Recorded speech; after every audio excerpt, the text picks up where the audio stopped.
Um, really quick, we'll just start with some very basic background information.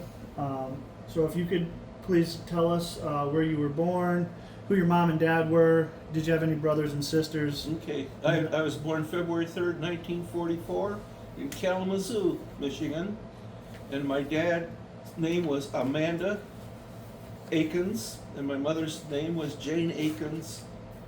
My mother was born in Kalamazoo, my dad was born in South Dakota, and Mom, for a few years, worked at Kellogg's here in Battle Creek, and Dad was a machinist. He worked for the AFL-CIO, UAW, and he could measure, he would cut out of stock a valve, and he could measure with his hand and say it was correct or not. And he did not go to war because when he went to Jefferson and Livernois, like we all did, he raised his hand to join the Navy, and the next morning they came up to him and said, "Get out of here. You got to work in your factory." So he worked 12/7 throughout the war, and he had one day off a year, which is Christmas. So he remained a machinist all his life.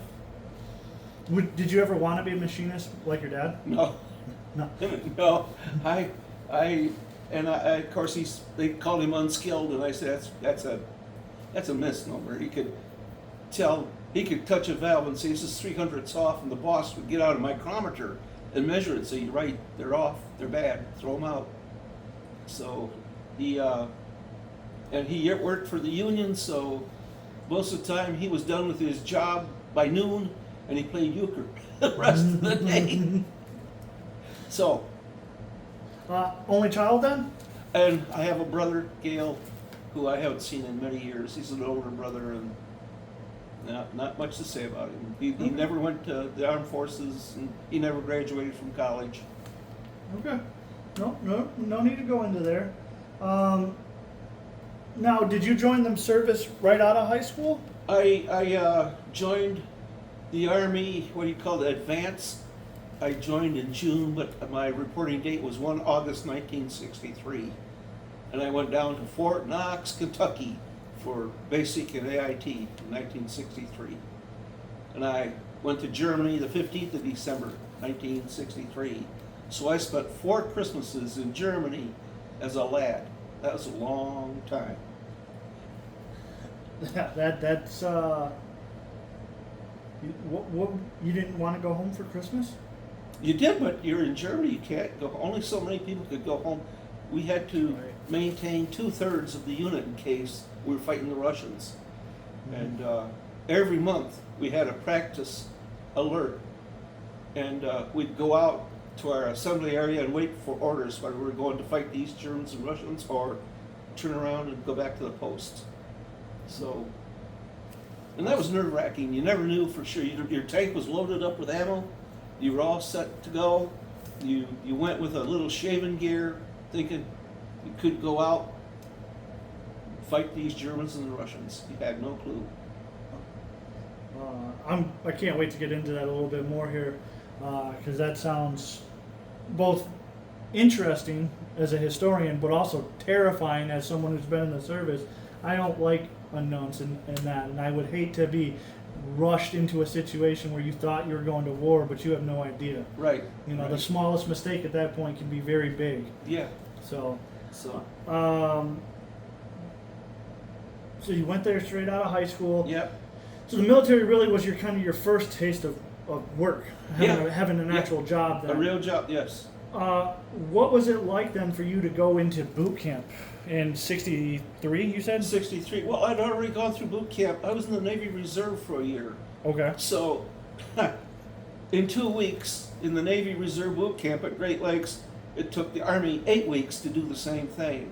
So I had quite a shock at Navy boot camp, because it woke you up at 4 o'clock in the morning, and you were busy all day long, and we were, and I had duty and like that, and sleep deprivation was a big thing for the military. You had to function. You have to keep going. Yeah. So you were Navy first, Yep. then Army. Yeah, What changed and why? My dad wanted me to go get a job, And I went to my commander. That was a rank, commander in the Navy, not a position. He says, I don't have any orders for you. My dad said, you got to go to work somewhere. So I joined the Army. So, and I found out much later on, my parents had to turn in all my Navy uniforms and so on and so forth. And I had a year and 2 months of service as a Navy Reserve. I was a seaman apprentice when I went to boot camp in the Navy. And since I had 2 stripes on, I didn't do any work. I was in charge of people doing work. They couldn't do much to me. And I marched people back and forth already because I was a seaman apprentice. I had 2 stripes. Most of the time they play with you. You don't have any stripes and you don't know what's going on. So At least you had at least a direction going there for you. Yeah. So did you end up having to go to Army Basic too then? Yes. Okay. And I went to Army Basic for about 10 weeks. The first week was just getting your uniforms together and like that. And I stayed at Fort Knox and marched from basic training to tanker training on post. So the same afternoon we marched into another set of barracks and set up for tanker training.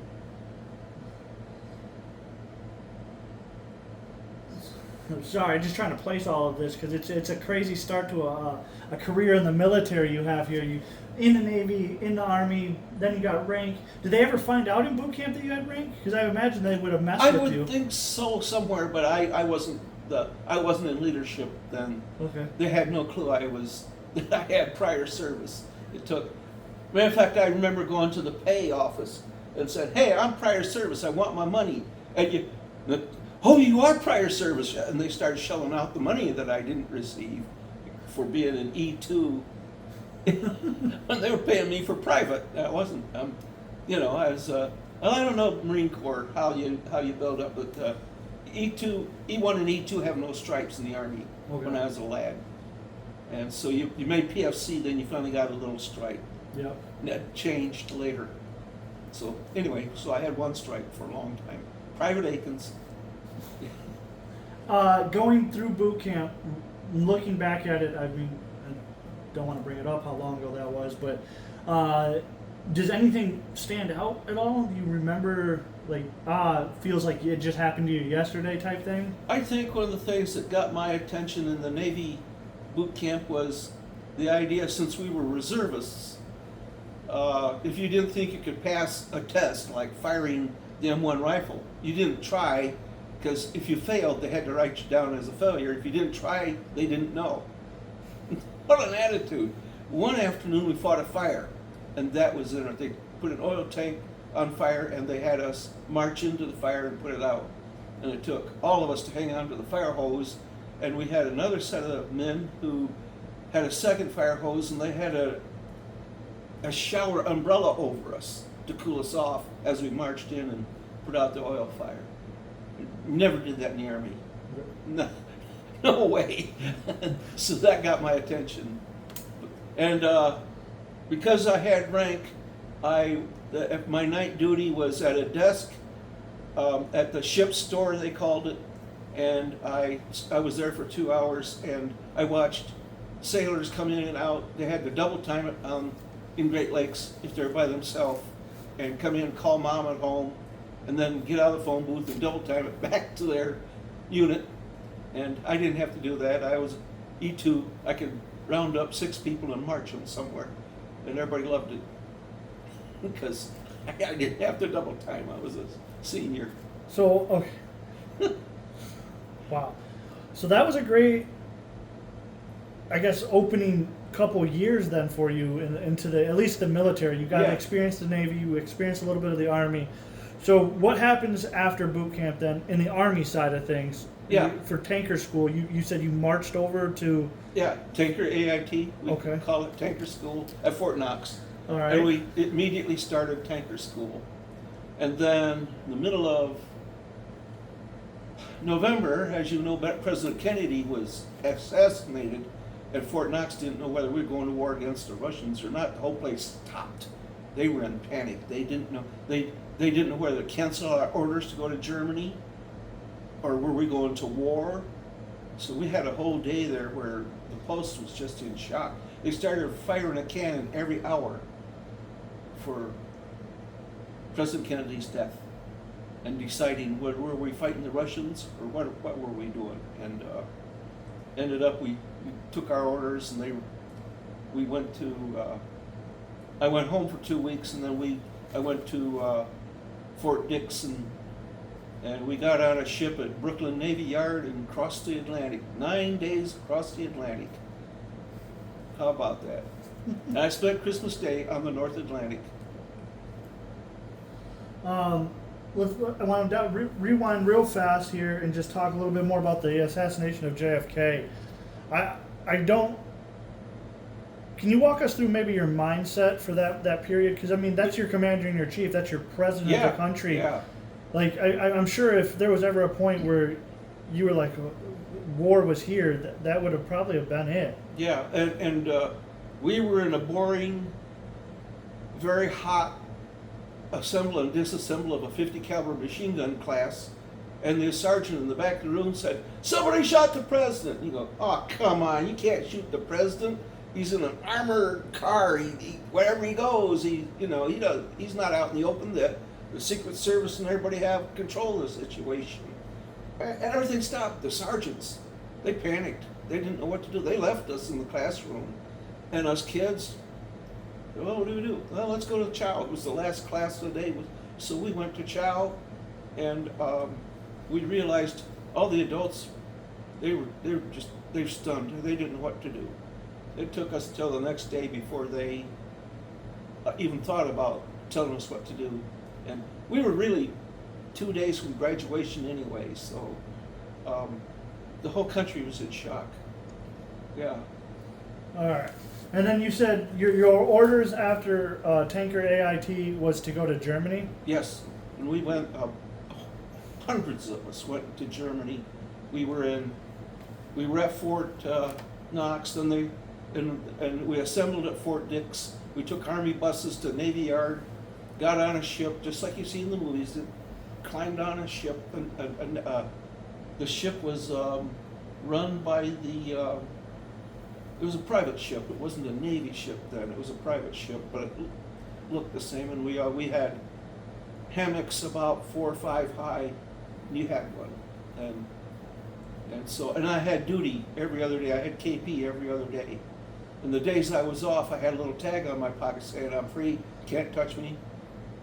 And I found you got up on the deck of the ship and you watched the Atlantic Ocean. And the temperature is about 45 and cloudy. And once in a while you'd see a ship go by. And that was it, just boring. I can't imagine your Marine Corps spending 2 months getting to an island in the South Pacific out there on the ocean trying to do PT or something to keep busy for 2 months, and then you transfer and you hit the beach and you're in Guadalcanal. Wow. Yeah. In the war. I think that mindset's even worse than what I went through. It definitely was probably the worst part of my service was the 7 months I was stuck on ship with the Navy. Yeah. you hit that right on your head. All right. So you get to Germany, and that's 64, correct? Yeah, that'd be just. See, I got to Germany December 28th, 1963. Okay. And we marched off the ship, loaded on a German train, and we spent that night going down to southern Germany. It was an all-night train ride. And the next morning we were in a gymnasium at the 3rd Infantry Division, and you waited and waited and waited for somebody to tell you where you were going. I got to the 3rd Squad, 7th Cavalry about 8 o'clock at night. And at that point, the first sergeant didn't know what to do with me. I slept in a sleeping bag in the orderly room for 2 nights because they didn't know what to do with me. And I was assigned to Headquarters Troop, 7th Cav. Yep. General George Armstrong Custer's 7th Cav. And then I went to Charlie Troop, but I wangled my way to go to Headquarters Troop and play in the bagpipe band that Custer loved to have. How about that? I played a drum. So. In a bagpipe band? Yeah, they have drummers in the bagpipe band. Yeah. Awesome. Now, obviously, Vietnam hasn't started at this No. point. We had, No. observers or whatnot Right. going over there. Right? So, I mean, when you get to Germany, did you think like this is the front lines? No, It didn't feel that way to no, not at all. Because the first year I was at the 7th Cav, when we went to the field, my first field problem, I was in a truck. I couldn't drive yet, so I was a passenger in an army truck. And this idiot that I was with had whiskey underneath his driver's seat, bread hanging from the back of the window, case of beer underneath the passenger seat, and he had meat somewhere in the truck. It was a carnival, right? And at night they'd start a bonfire in the back of the trucks to keep warm. It's not a good unit, was it? No. You would say it's not combat ready. No, not even close. They were putting in their time. Did that at least not sit well with you then? Because I mean, here you are. The Russians are probably almost arms They're reach only away. 15 miles away. They're from here to Galesburg away. That's all. They're only 15 miles away, and You're running around with the it's carnival. surrealistic because we signed a form saying we'd never go to the border and look at the Iron Curtain or anything. So we never. It was just sort of out there in Neverland, right? We really didn't catch on to it. It was just a bunch of teenagers in the army. Yeah. So, what did you guys do when you guys were over there in Germany? Then those first few years, for like R&R, did you like go out and explore? I mean, you're Yep. 64, 65. You're 20 years after World War II ended. Yeah. I mean, I'm sure it's still evident all over the Oh place. yes, they're bombed out buildings yet around, and we didn't have R&R in those days. I did have 2 Christian retreats that I went to with help from the chaplain, but some guys came home at Christmas time on leave, and they could only be home. You could only be home for either Christmas or New Year's, and you had to get back for the first shift to leave, and you had no excuses. You were AWOL if you didn't make it back on time, which is the military, right? Mhm. So, but most of us were in Germany, and most of us never really toured around. I don't know that I really toured around a lot. We went to the service club, which is part of the USO, and I enjoyed the service club every night. Got out of the barracks. I'd get out of the barracks. They'd pick you for duty if you're sitting around in the barracks. So I went to the service club, but that's the USO. That's what Bob Hope had, and like that. Was that on base there? It was on post. Yeah, you didn't, and they would have trips off post. Sunday afternoon, you'd get in an army bus and you'd go see places. I went to Rotenburg. I went to a monastery. I went to Bad Windsheim, and they would just get on the army bus and go. No pass, no nothing, and then you'd come back. So, but as far as taking a trip somewhere, I did. I took 2 trips to see my pen pal Max Bossmer in Switzerland. So I did have some leave time coming, but not much. What was Switzerland like? It was great. I took the train across the border from Schaffhausen, Switzerland, which is next to Germany, and I got in country, and I realized it was a beautiful mountain land, and most Swiss people speak English. If they don't speak American English, they speak British English. So you got around, and they don't hate the Americans like some of the Germans did. So it was a good trip, and I was really impressed. They're awfully expensive in Switzerland, but beautiful country. And then I found out years later I had stumbled almost into the town where my ancestors came out of in Switzerland. So I basically knew the territory. And my ancestors lived in the rolling hills around Zurich, not in the high mountains. So, Awesome. how about that? I saw Max twice, and Max Vossmer became a safety person. He was a skier, of course the Swiss Army skis, and he was the last man down the mountain, make sure no one was hurt. So whenever that was at dusk, he would go down the mountain, make sure he watched for somebody. If they ran into a tree or something, that he called for help and got him out of there. You don't want somebody overnight up in those mountains. No, it gets a little cold up there. Yeah. All right. Well, I know you weren't allowed to go to the Iron Curtain, Right. but did you ever suspect that you were probably being watched? I mean, 15 miles. I mean, that sounds pretty close. It would be, we're in a long distance because our radios didn't work. They were jammed by East German. We could listen to the East German music, was all the German composers. We had Armed Forces Radio, 1 kilowatt little station, just enough power to broadcast to us. We knew we couldn't go downtown on May Day. The communists were out parading and they would want to get in fights with the Americans, so we were on post on May Day.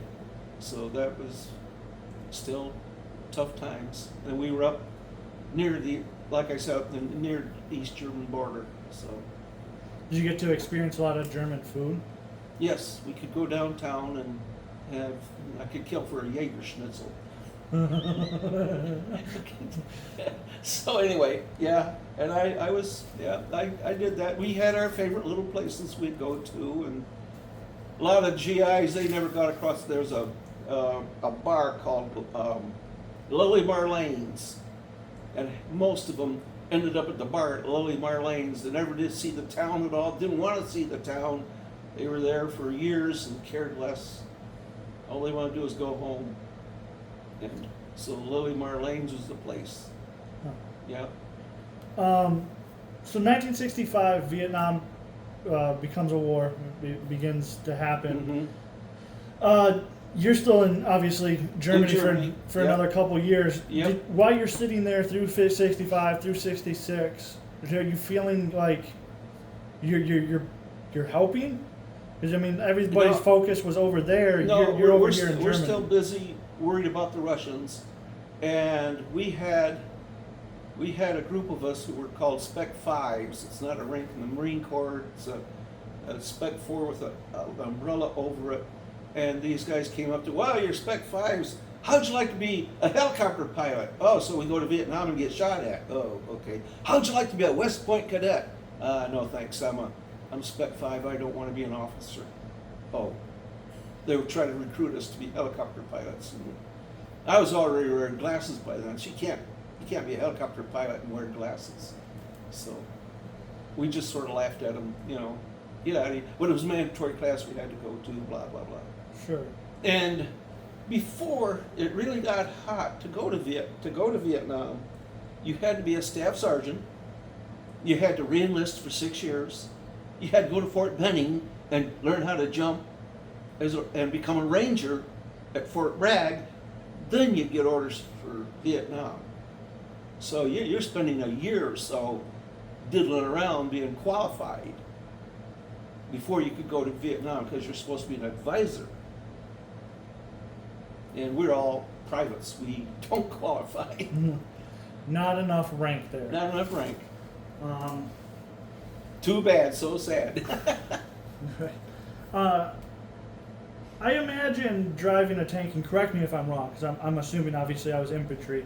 Driving a tank, firing while on the move, these moving tanks around on a battlefield, if you don't regularly practice those, I would imagine those skills are probably lost. So while you guys were sitting in Germany, how often did you guys go to the field to hone your skills, and what was that kind of like? We went to the field every month to work on our skills. Everything was practice, and we tried. We could fire a few small arms, but you're in Germany, and you got to watch where you're firing them. We fired blanks most of the time because real ammo goes out in the countryside, and if you go to an army post, then you can fire live ammo and shoot up the works. And we'd go once a year to Grafenwehr and fire the tank course, which took us 45 days. We day fire, night fire, day fire, night fire, and the first 20 days, the gunners and the tank commanders are firing small arms, they're machine guns at targets. And during those days, we're also firing our main gun with cement rounds, and we trying to hit a target about the size of a pie plate. And you're just an average tanker gunner if you hit the target the size of a pie plate. You're just average. You need to be better than average to go up against the Russians. We knew we had 5 seconds against a Russian. That's it. You miss up, you're dead. So we practiced, and then at the end of all that practicing, we went downrange, we called it, on a test course. And we had to fire the guns, we had to fire the main gun, I had to drive, and we had 1 run during the day and 1 run at night to see if we qualified.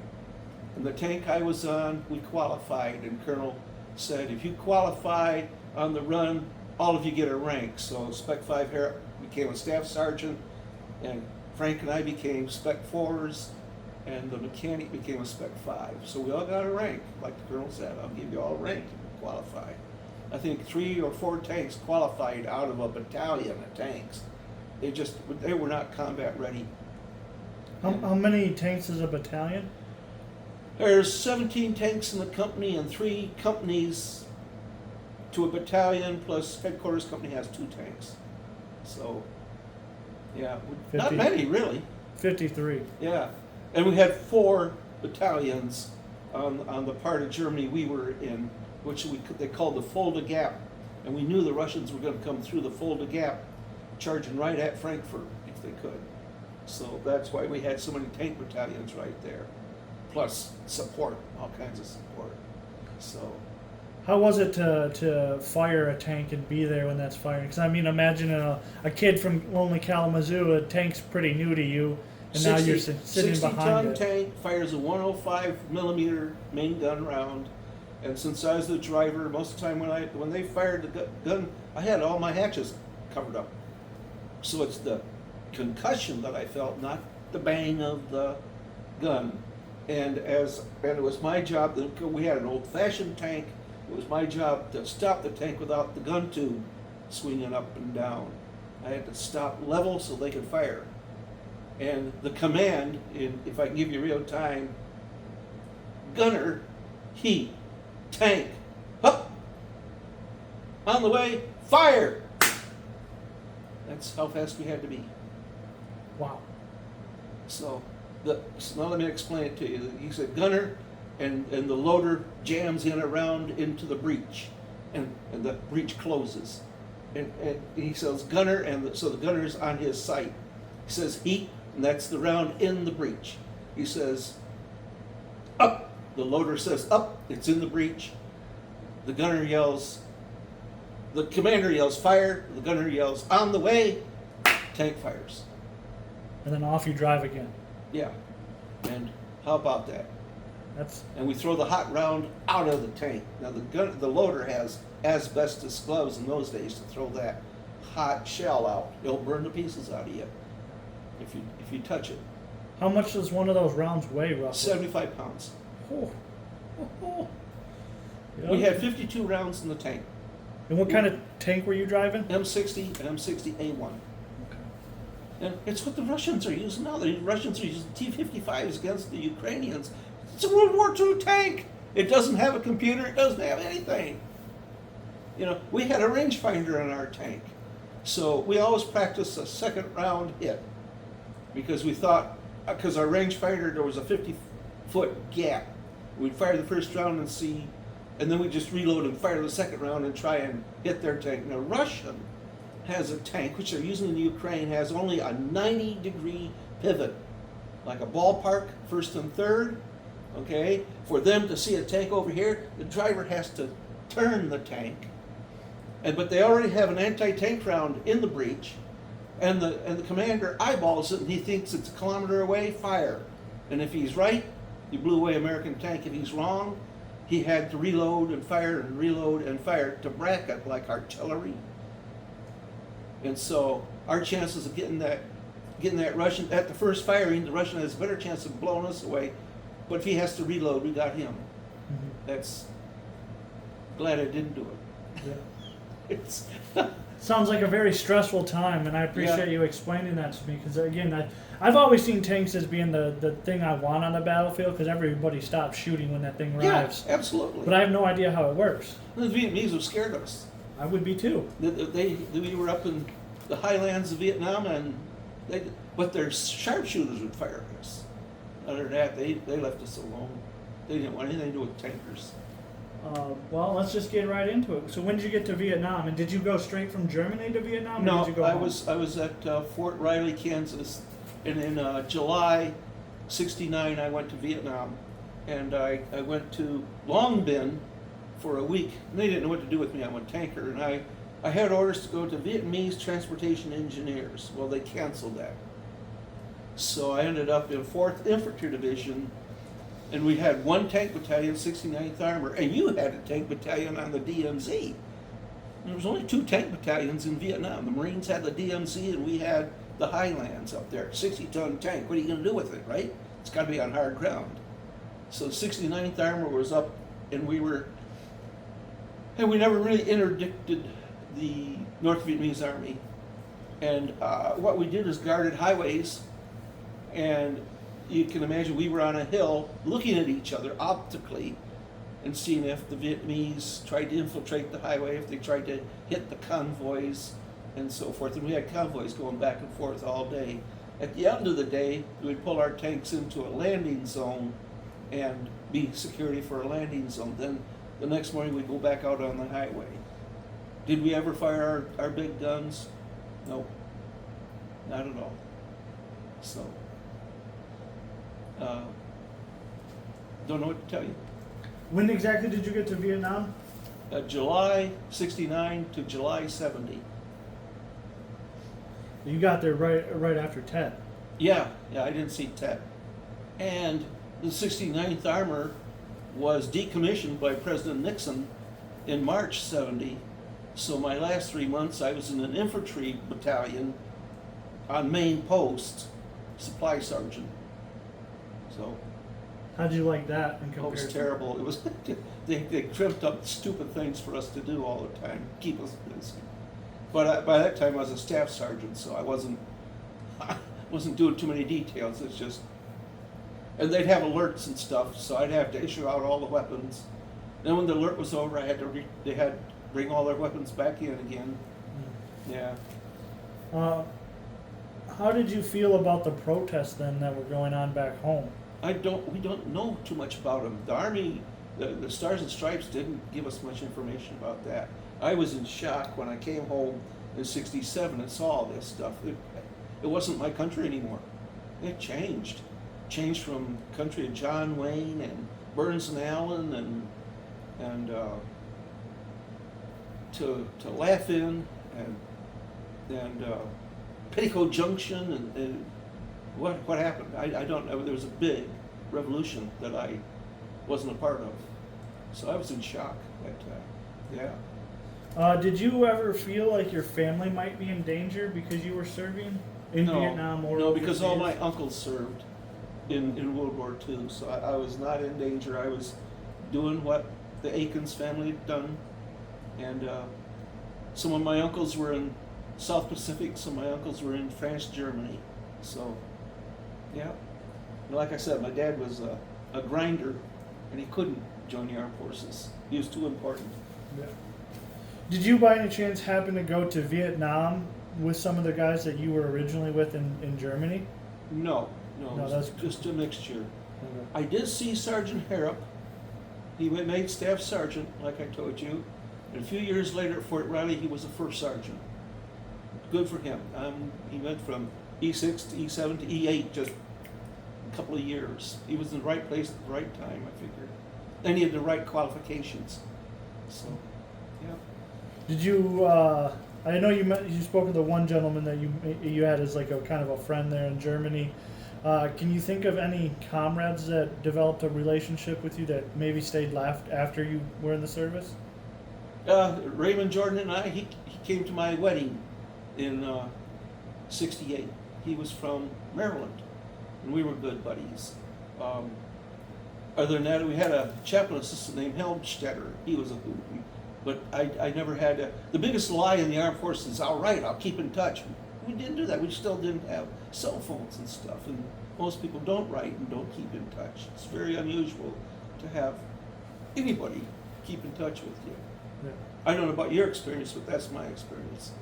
I would say yeah, you're right with that. The branch that keeps together are the Navy because they were on a ship in World War II throughout the war until it was decommissioned. So they were all the same crew and the same officers. And it seems like they have more reunions than the Army because we go in and out of units. You're in a unit for a couple of years, then you go somewhere else for a couple of years, and we're homogenized, I'd say.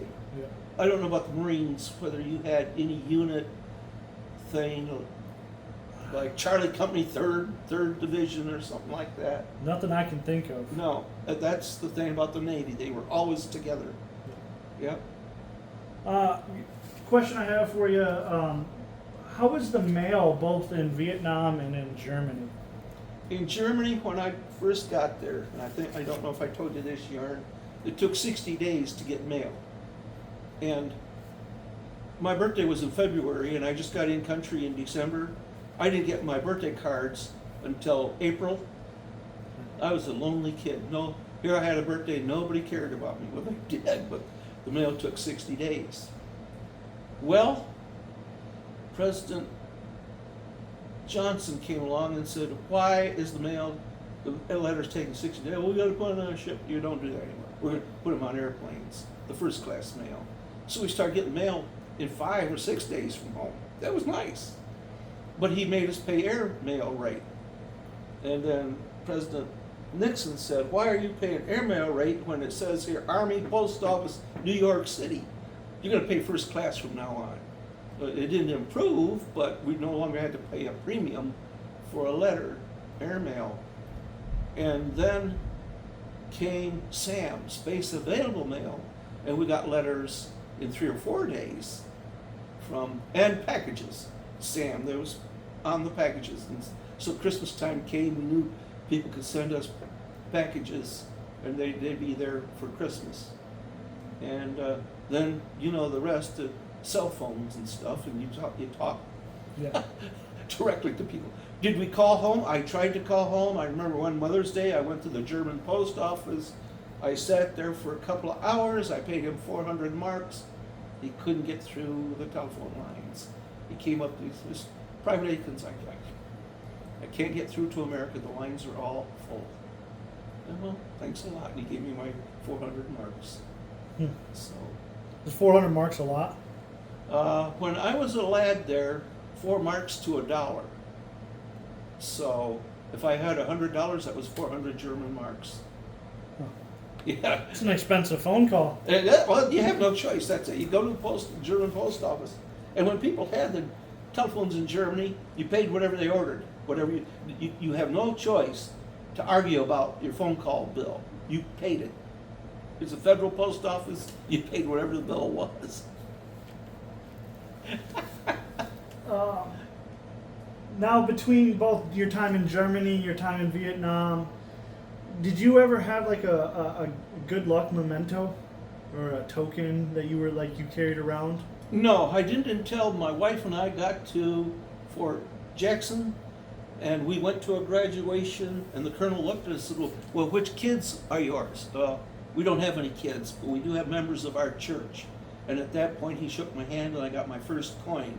I have a collection of coins in the back from most of the colonels, because they knew us for the 2 years we were on our mission, and that's what that picture is our mission.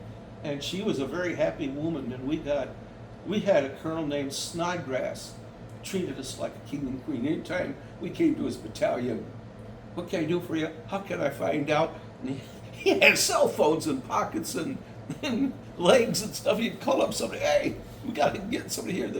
These people want to see so-and-so. And we had a message to give them, like so-and-so's in the hospital or so-and-so's got an award or something. And they really accommodated us. I bet that felt awesome. Yeah, it did. And we volunteered at the chaplain school. That's where some of those certificates came from. We volunteered at the chaplain school, and I wore my baseball hat with my rank on it, Sergeant First Class. So I got around post very well, and everybody treated us very well. Our replacement was a Lieutenant Colonel Air Force. And I said, you got to put on your Lieutenant Colonel emblem. He says, why? I'm from the Air Force. I says, you're in the Army now. He found out he had so much comradeship from the other officers. And they said, you know, sir, you're the senior colonel on the post. Lieutenant Colonel. He's the senior Lieutenant Colonel on the post. And they treated him like that.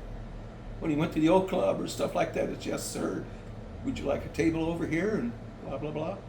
He's retired, just like I was, but he was a Lieutenant Colonel. Yeah.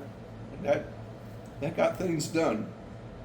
I remember one time the Mormons didn't show up at a chapel. And they said, where are they? Oh, they're making them do work today. He called up somebody and said, hello, this is Colonel so-and-so. I want the Mormons here in 10 minutes. Out. 10 minutes later, comes an army truck full of Mormons. Lieutenant Colonels bark. Oh, yeah? Yeah, they do it. Now, I don't know about the Marine Corps, but man, you don't fool around with a Lieutenant Colonel. You just, no. Yeah, I tried not to see those guys. Right. I didn't want to be anywhere near those guys. Right. So after your time in Vietnam, and say we get to 1974 now, Yeah. Vietnam ends, how do you feel about the war in general? What your service was there? I felt for myself, I did what I wanted to do. I went for mom, popcorn, apple pie. You know, that's why I went, and I'm glad I did. And it was a lot of fallback from people. They called us baby killers and professional. You can't be professional and a baby killer at the same time, or untrained, or you can't do that. You're trained. And really, when Desert Shield started, kids came up to me and thanked me. As you can tell, I'm still broken up about it. They thank I was in uniform of the Michigan Guard, and, oh, soldier, thanks a lot for defending the country. You know, it took that long to get that to us, that, yeah. And now, my church does the same thing. I wear that uniform. Man, I'm like Superman. That's great. Warms your heart to be thanked. Yeah, You know? yeah. So and when did you I don't know if I asked this question yet, but when exactly did you get out of the Army?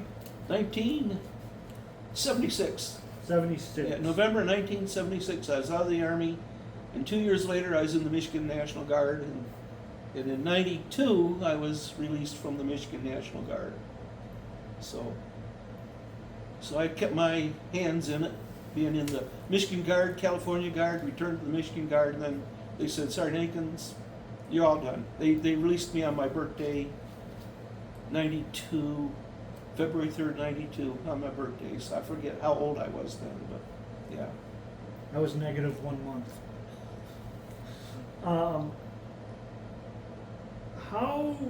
Okay, so after Vietnam goes on, we're going to jump forward a little bit here. The wall coming down, 1989. Yeah. I bet that was something for you. I never thought that would happen. I never thought when Reagan said, tear down this wall, I never thought would happen. And I never thought Eastern Europe would be free. Yeah. And so that's why I'm so much in saying Europe has got to defend Ukraine, or the Russians are going to start moving in again. But after all we went through, I don't want the Russians to recapture Romania and Poland, and yeah. Was the wall coming down possibly a moment where you felt like your service was successful? No, I didn't have that. I was just glad to see it come down in Germany being united. And I find even today the East Germans are still separate from the West Germans. The Russians really did a propaganda job on them. So have you gone back to Germany since the wall came down? Wished I could, but I haven't. Yeah. When we were in Fort Jackson at that time, we could go down to Charleston Navy Air Base, and we could fly to Germany for $15, $15, on a plane going there, a courier or a troop ship, a troop plane. And Linda said, nope. Then we had a passport. We could have gone. And she said, no, I don't want to go. Okay. Now, forget it. It's a public airline, and I don't have the money to do it anymore. It was Uncle Sam took me there, and Uncle Sam brought me back. So, yeah. And I'm not sad. It's not a bucket trip for me anymore. That's for sure. Yeah. When you joined the Michigan National Guard, is that when you became the chaplain assistant? No, it was when I was out in the California Guard that I became a chaplain assistant. The first sergeant looked at me and said, "We have a chaplain assistant E6 opening," and I was a second supply sergeant in the unit, and you can't have two supply sergeants. So the first sergeant came up, "How'd you like to be in this E6 position as brigade chaplain assistant?" Let me at it. And that's when I started going to schools to be a qualified chaplain assistant. Did you find that job more fulfilling than maybe your tanker job? Oh yeah, that by far, that was my happiest time. Oh yeah. And that linked in with me being at the chaplain school at Fort Jackson. Because then they realized, oh, you are a chaplain assistant. And so, yeah. Walk us through maybe a normal day then of a chaplain assistant. What did you guys kind of do and deal with? I opened up the post chapel at Camp Roberts, California, about 6 o'clock in the morning. And the first thing I did was turn on that 40-cup coffee pot for the chaplains and get that going.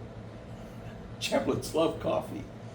Then we would check in with the officer of the day and see if there were any emergencies or anything going on, or do we have any Red Cross messages? Do we need to go out to a unit and talk to a troop? What's going on? Find out when the general's staff meeting was held, and one of the chaplains would stand in that. Then we'd go to the officers' club for breakfast. They took me to Oak Club for breakfast. Nobody cared. And then I would take a chaplain and say, "I need to go to the Black Forest, Sergeant Akins." "Jump in the Jeep, sir, let's go." And I'd take him out to the Black Forest, which is a training area. I'd say, "Sir, how long do you want to be here?" "Give me a couple hours. I'll be back in a couple hours." And I came back to the post chapel, and then I went to the PX and picked up some pop and stuff for the troops and some donuts and blah, blah, blah. Came back to the chapel. Now it's time to go pick up that chaplain, so I went back out to the Black Forest, picked him up. Then I went and got gas for my Jeep at the fuel point because it was open. Came back to the chapel, and one of the chaplains said, "Hey, you want to take me to lunch?" "Yes, sir." Jumped in the Jeep. We went up to lunch. And then the Catholic chaplain looked at me and said, "I need to have a mass out at so-and-so's unit.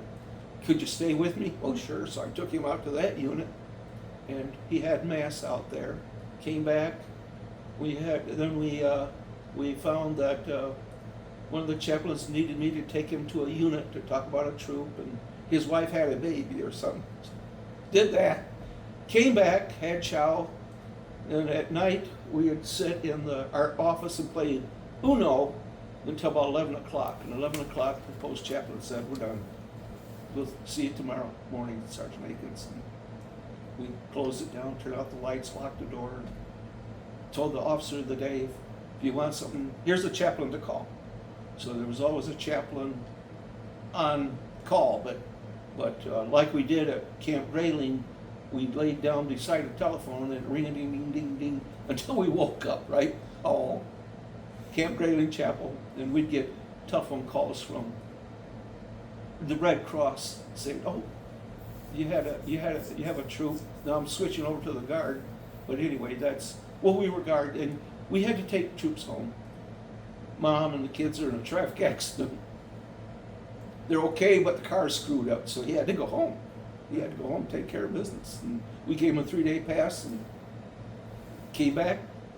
If it was really something major, then the commander would get the message and he'd reschedule this soldier to go to another summer camp to fulfill his obligation of summer camp. That's awesome. Well, thank you for Yeah. doing Yeah, just day in the chapel. Plus, we had a worship service. I forgot about that. We had maybe a Bible study or something, and like that. So we had a worship. Sunday we had a worship service with all that other. We still had a worship service and like that. Oh yeah. that. I'm looking over your awards right here on your little biographical data form. Uh-huh. Which one of these would you say is maybe your most significant? The Army Achievement one. How do you Because award that? The colonel, the post chaplain gave that to me for being an outstanding chaplain assistant, finding initiative, doing things for people, doing things for the chaplain, helping chaplains make sure. I said, sir, that's a major, you gotta salute this guy, you know. Oh, okay, Sergeant Akins, and be courteous and take care of him and take him to his quarters at night and pick him up in the morning if he need to get picked up because he didn't have a vehicle and like that. They said you went way out of your way you're just not an average troop. We really appreciated you, and that's why I got the Army Achievement Medal in a summer camp. So, yeah. And what we liked at summer camp was the last day of summer camp, we all had a battalion formation, and the colonel passed out rank, and he passed out these certificates and awards, and then we all had a big picnic, and the next morning we jumped in our vehicles and came home. So, and of course, there's a little adult beverages mixed in there at the last night almost. Just a couple of those. Yeah. Well, this actually could refer to a couple days for you because your service sounds like it ended twice or so. Do you recall the day your service ended and where you were? No, I don't, because that'd be in the Army. I came home did I come home from Germany? Yeah, to Fort Dix. And I left. And in the National Guard, I was in a armor outfit here, E6 chaplain assistant. And that's when I got the word I was retired out, and there was no parade, no nothing. I saw the fort. Well, this is nuts. They don't, no thank you, no nothing. So, what a deal, huh? Yeah. That probably stung a little bit after putting 20 years in Yeah. to not get anything. Well, it was a tank battalion, and they were busy playing tanker, and I was a new guy to the unit. I was only there 90 days or so when I was retired out by Lansing, so they didn't know me. And you didn't know you were about to retire? No. They just kind of force retired you? Yeah. Oh yeah. And I didn't even see the chaplain in that place. He just wasn't there the 2-3 weekends I was there. It's so unreal. Well, looking back at your time in the service, I mean, 20 years, I imagine this did definitely affect your life in some way. Yep. How do you think it affected your life? Well, like this family, I'm dealing with the hated soldiers. I just figured that out. All my military stuff that I left behind was trashed. I didn't realize they hated military people. So the only thing I got out of there was my uniform. I had a couple of coats with military stuff on it, and I had hats with like a Bundy hat with my emblems on. They were all gone. All gone. By the time I got back, they were trashed. And they're personal items. I couldn't believe it. They trashed the personal items. So it's been a bitter thing with this family. Sorry you're having to go through that. Yeah, that's okay. I'm a big kid. I can do it. You want a light on? It did get a little dark out there, didn't it? Yeah, there's a little round switch at that round one there. Turn that one, and there you go. There it goes. Ta-da! Perfect. We got light.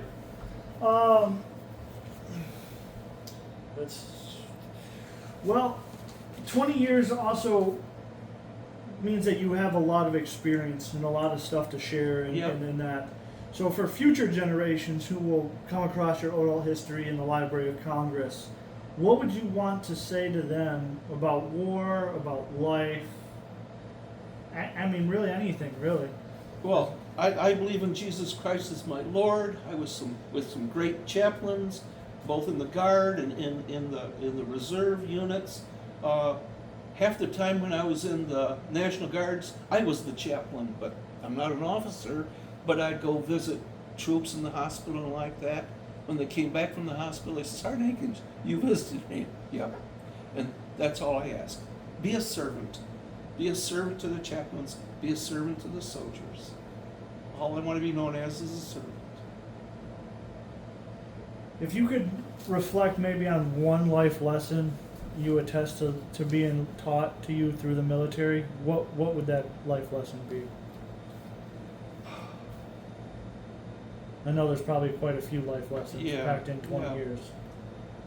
After it was all said and done, I'm glad I served for the 20 years and that I was helpful to people, like I said, and it gave me great joy to be a part of a comradeship, a fellowship. Whenever I see a fellow soldier wearing a baseball hat, say welcome home. They love it. There's so many of them that have never heard of welcome home. Yeah. I'm glad I'm in the VFW where I wander around and say welcome home. I usually don't wear military stuff. You don't realize I'm military, but I see a lot of guys wearing ball hats. I say welcome home, and most of them are Vietnam, Korean veterans, and so yeah. I would say my peers haven't warmed up completely yet to the veteran lifestyle. Yeah. I think GWAT veterans are still, much like how Vietnam veterans took a little bit to get used to that veteran status. So I think that's where the GWAT veterans are right now. Right. Yeah.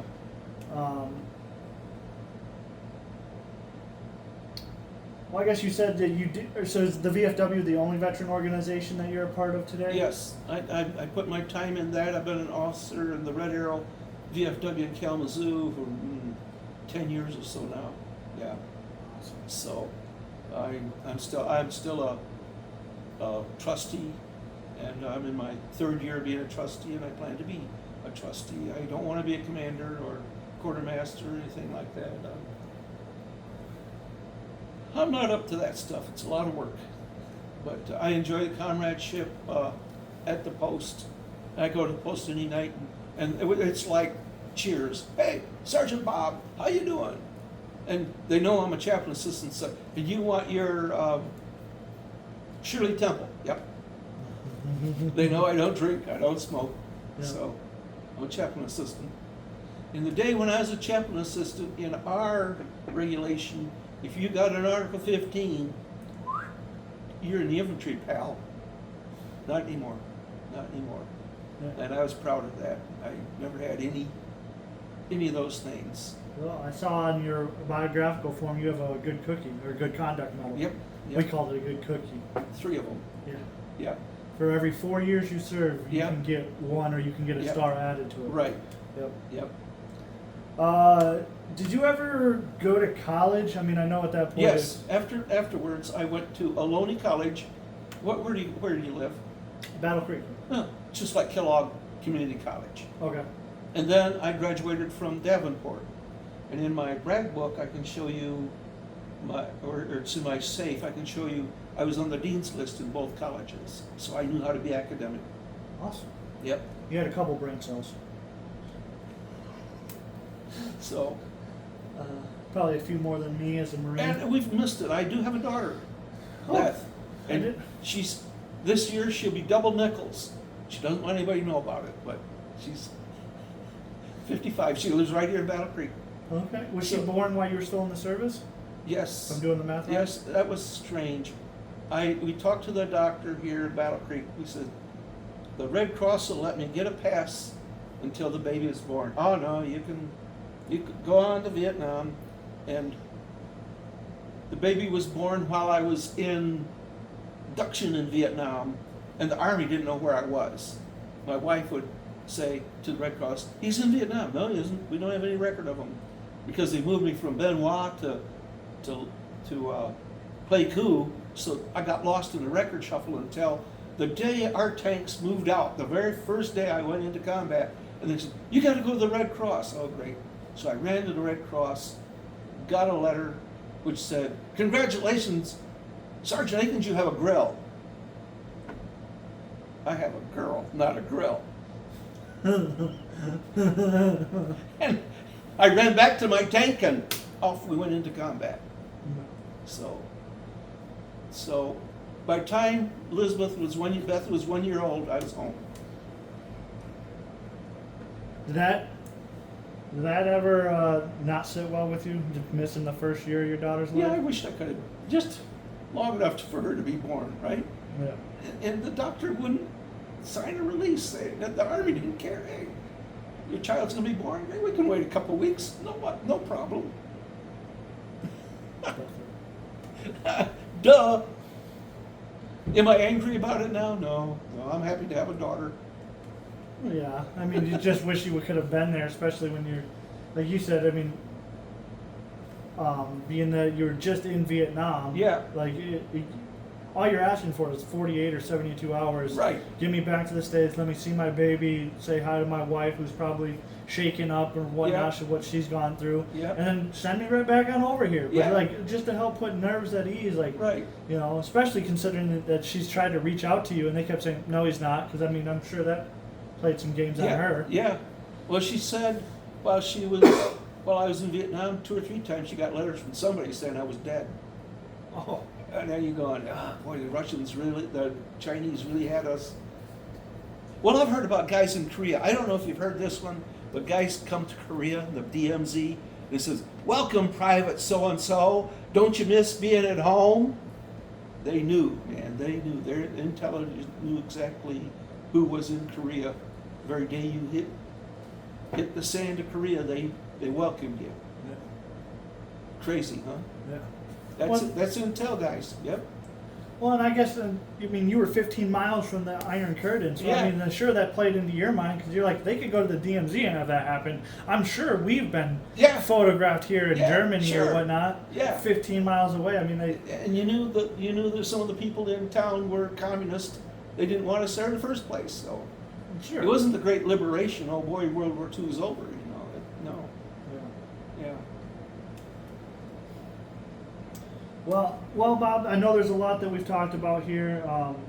I want to open it up for you right now. If there's anything, as you look at your 20 years of service that you went through, your time in Vietnam, your time in Germany, that you would like to add to your oral history that I may or may not have included yet, you can go ahead and just say whatever you would like. If there's anything you want to talk about.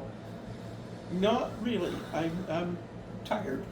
That's fair. I understand that. It gets a little. But I'm glad to long-winded. do it with you. Very glad to have this verbal interview, and I don't think the average GI does this. So No. I'm just glad to add this in for the Vietnam guys and like that. And I served from Vietnam even to the Cold War and like that. So Yeah, you had you served basically the Cold War. That's Yes. how I like to tell it. I mean, you missed out on Korea in the 1950s, in the late 1940s, but from basically 1960 onwards. yeah, And if you count the years of you being a child and growing up, then you can say the late 40s, early Yeah, 50s. yeah. You lived that as a kid, and then you just went off to service. And by the time you got out in '92, the wall had ended. So technically, you served or were a part of the Cold War your entire yeah, life. and I'm surprised we don't have a federal ribbon, Cold War soldiers, but we don't. They just never got around to it. No, not yet. The VA could always end up someday awarding something. No, there's not going to be enough of us to talk about at that point. I have seen pictures of Civil War soldiers marching down Michigan Avenue in Kalamazoo in 1900. Bunches of them. 1910, quite a few. 1920, well, a few. By 1930, it was about a dozen. Well, the last Civil War veteran, which Kalamazoo Valley is going to be mad at me if I don't get this name right, because I wrote a paper a little bit on him when I was there as an intern. But he died in 38. Yeah. Will Carlton. Yeah. Or Smith Carlton. Okay. Is his name, and he died 38. He was hit by a car when he was crossing the road. Yeah. Nice, huh?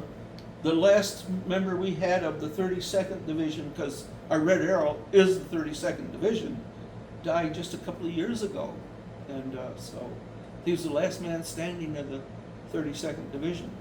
Strangely enough, my Uncle Arnie was in the 32nd Division in Charlie Company in New Guinea, and he got injured in New Guinea, and he was done.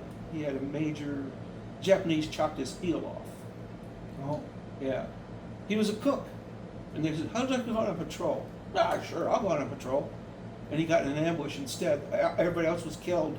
Japanese buried him up to his neck, chopped his heel off before they buried him. He tried to play dead. And the next morning, a patrol found him, and he was in this hospital up here. It's the Federal Center for a couple of years, getting repaired from that heel being chopped off. Their medicine is not like ours, where we have prosthesis and stuff. Matter of fact, I'll give you this yarn. We had a young captain, got his leg blown off in Iraq or Afghanistan. He said, I want to be with my men.